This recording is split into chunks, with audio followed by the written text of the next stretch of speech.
Audience feedback is a very important aspect of the post-production in the project that we did, and by doing this it sort of allowed us to hear what our target audience likes or dislikes about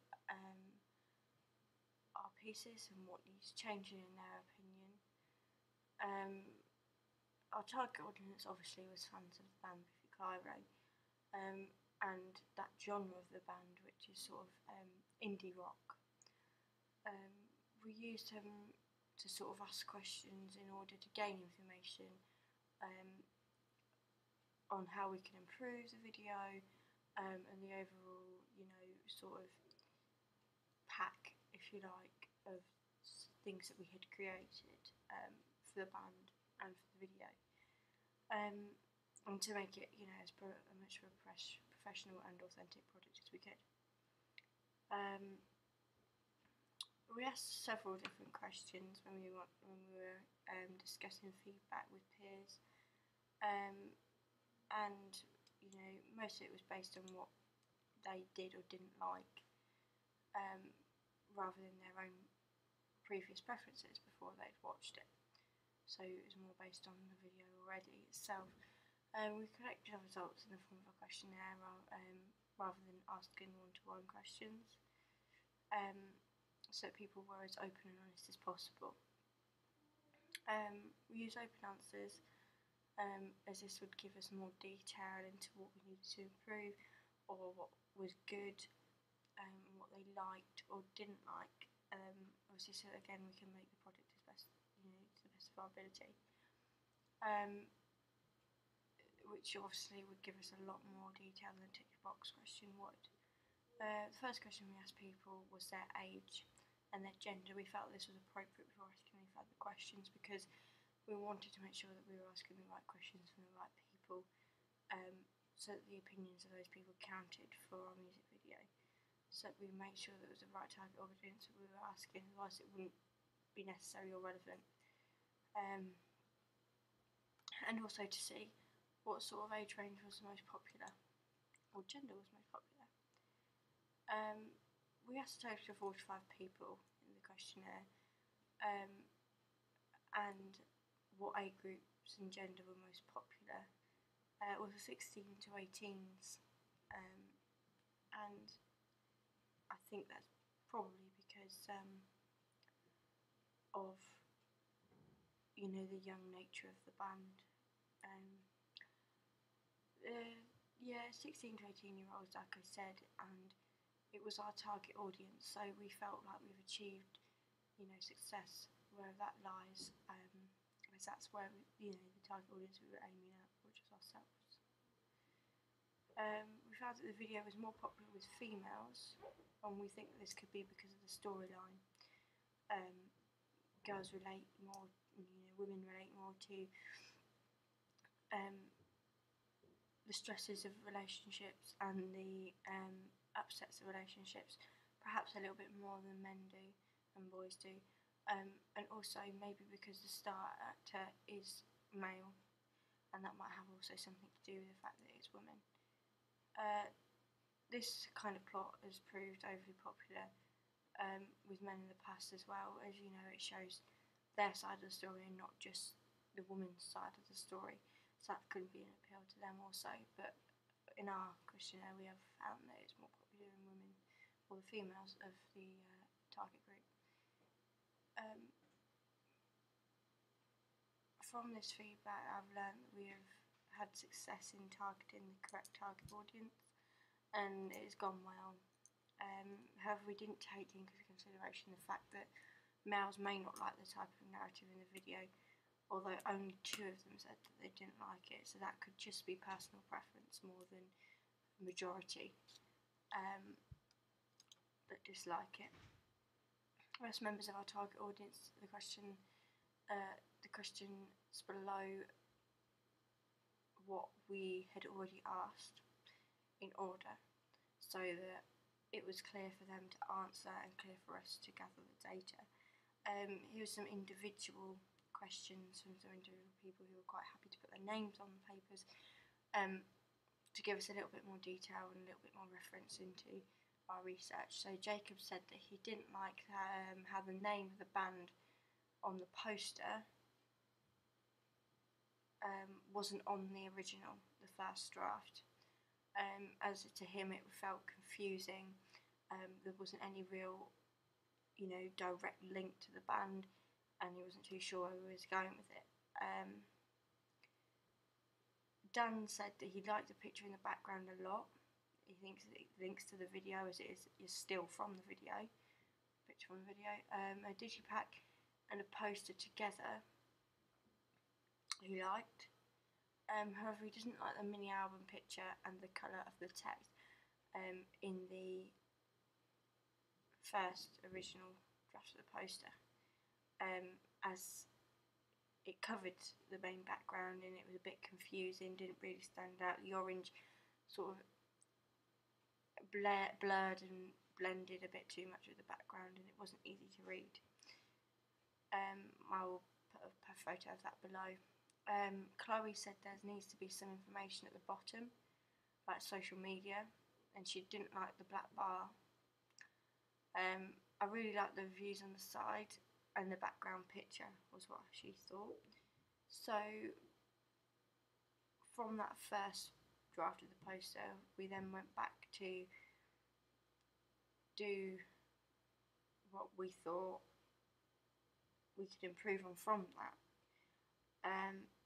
and then came up with the new and final poster after several attempts to do so. From the feedback given from the first question that we'd asked, we'd added some social media information at the bottom. It's become an increasingly popular way to be contacted and following bands, such as Twitter, constant updates of what the band's doing, any merchandise or upcoming events that they're involved in, any new shows that they're doing, etc. And for them to share information that they're doing with their fans, upcoming events, etc. again.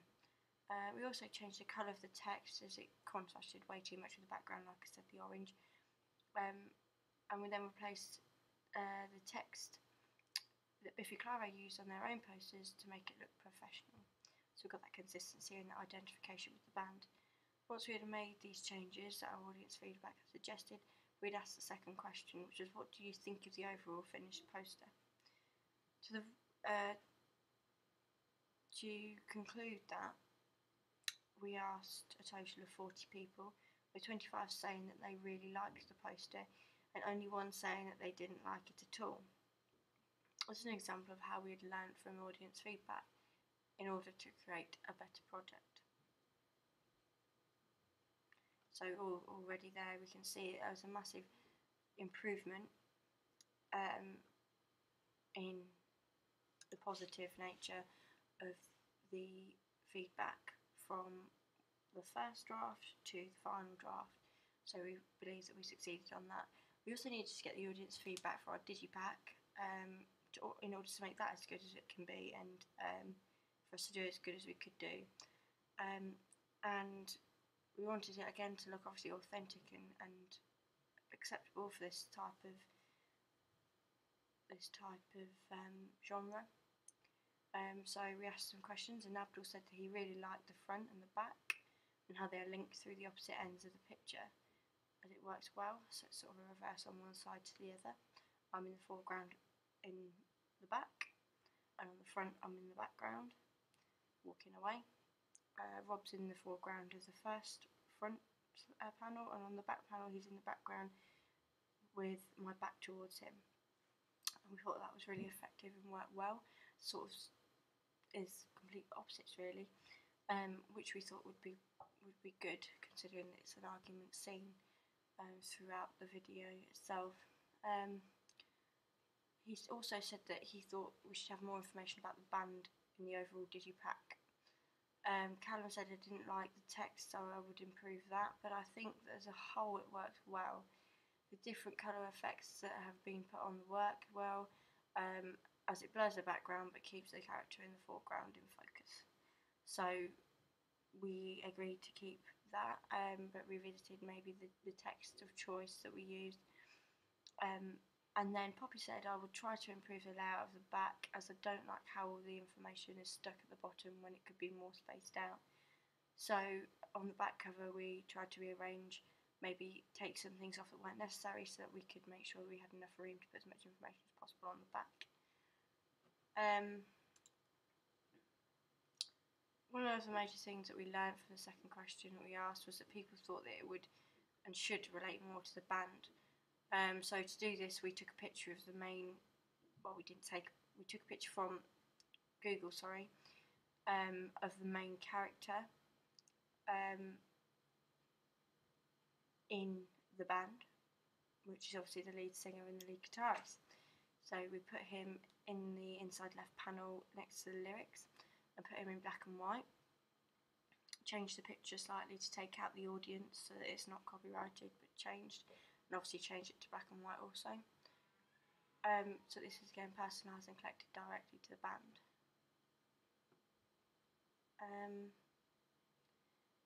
We also asked them a question concerning our DigiPack.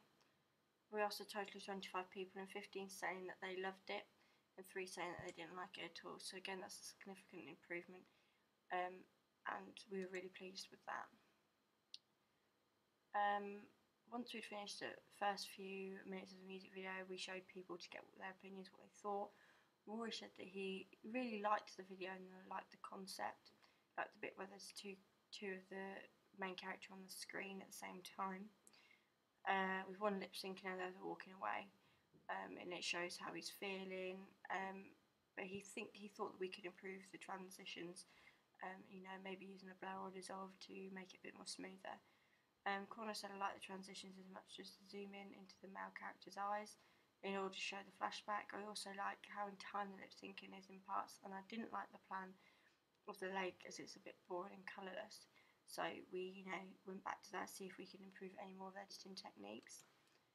By asking that third question, it gave us an insight into what people thought of the first draft of the video, and mostly positive. So that gave us, quite a lot of confidence. We were going in the right direction. Once we'd made the changes that they had suggested, we asked the target audiences the question of, what do you think the music video to the music video now we've made these changes? Luke said that he thinks it works as a music video, especially because of the themes presented in the song. However, there are some aspects I could improve, such as little jumps and the cuts. Maddie said she loved the video, haven't seen some of Biffy's last music video, but I know that this narrative is mixed with lip syncing just like they would, especially in their most recent video, which was biblical, which she obviously has seen to be able to compare that to. But Eric said that I think it's a bit confusing at points. I think you should put the text bit back in the front from the initial draft. So we played about with that, had a few goes changing that. Question 4 was to find out what the target audience thought of the product, to see if it matches their expectations given by Biffy's previous work, then to see if there was any room for improvement. We did go over the video one last time to make sure there was none of these black gaps that Luke had mentioned in his feedback. Changed a few bits around, make sure that it was the best that we could make it, that we thought was the best that we could make it, and everybody was overall happy with it.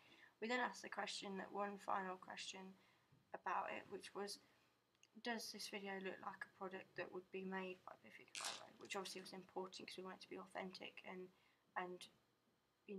as good as we could make it. And once we'd finished and we got all our feedback, we uploaded the video to YouTube and Facebook, as this would give us a wider range of feedback, not just from our peers but from people all over the world, and people that support Biffy and don't support Biffy, and see if they don't, do they like our music video? If they do they think it's a good representation, or do they think it's not? And this would be so beneficial to us, so we could see what our media product was thought about and what people would improve themselves or what they thought. So we print screened some of our feedback, which is on the blog. We learned that people really liked the cutback of to the argument, and it was in black and white, so it was contrast, no tension. Really liked this the filming style, as it suited the song. Nothing was too fast paced for the song. The pace of the cuts and the editing was perfect to the song. The lip syncing was great, and overall we were really pleased with the feedback that we'd got from Facebook and from YouTube. I think it's really helped us to create an overall brilliant project that we are all really proud of, and that we were glad to be able to have Biffy's fans and also the target audience, as well as the contrasting people that aren't Biffy's fans and aren't the target audience's views, so that we could make, specifically make it for our target audience, but also to really improve the quality of our work and the authenticity of our work. Because after all, that was the main aim, and overall we are really pleased with the work that we've got, and all the feedback that we got through from the questions and from the social networking sites and YouTube itself.